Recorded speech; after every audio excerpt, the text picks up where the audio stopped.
اور میری عزیز ساتھیوں، السلام علیکم ورحمۃ اللہ وبرکاتہ۔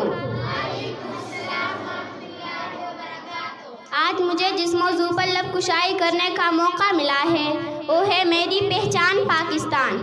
سامعین گرامی، میری پہچان پاکستان، میرا ایمان پاکستان، میری آن پاکستان، میرا سامان پاکستان، میری عزت اسی سے ہے، میرا عنوان پاکستان، میرا سامان پاکستان، غموں کی بھیڑ میں ہے شان میرا پرسار پاکستان، اقبال کا تصور پاکستان، قائد کی جدوجہد پاکستان، فاطمہ جناح کا پیارا پاکستان، جی ہاں وہی پاکستان جس کے اصولوں کے لیے 100 نہیں، ہزاروں نہیں بلکہ لاکھوں لوگوں نے قربانیاں دی۔ کتنے ہی ماؤں کے سامنے ان کے جگر گوشوں کو ستاروں میں پرویا گیا۔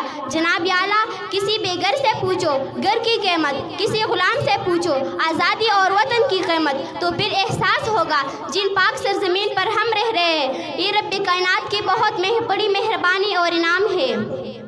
اس مٹی سے وفا تم بھی کرو ہم بھی کرے، اس مٹی سے وفا تم بھی کرو ہم بھی کرے، اس کا جو حق ہے ادا تم بھی کرو ہم بھی کرے، اس کا جو حق ہے ادا تم بھی کرو ہم بھی کرے۔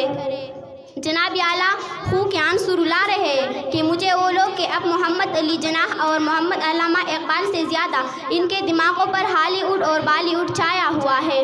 یورپ کے غلامی پر رضامند ہوا تو، یورپ کے غلامی پر رضامند ہوا تو، مجھ کو تو گلا تجھ سے ہے یورپ سے نہیں، مجھ کو تو گلا تجھ سے ہے یورپ سے نہیں۔ میرے ہم وطن ساتھیوں، آئیے قدم پہ قدم ملا کر قرآن و سنت کی نشر کو اپنا کر آسمان کی بلندیوں کو پرواز کرے۔ اور میں اپنی تقریر کا اختتام اس شعر سے کرنا چاہوں گی۔ کھڑے تھے ہم بھی قسمت کے دروازے پر، کھڑے تھے ہم بھی قسمت کے دروازے پر، لوگ دولت پہ گرے ہم نے وطن مانگ لیا۔ والسلام۔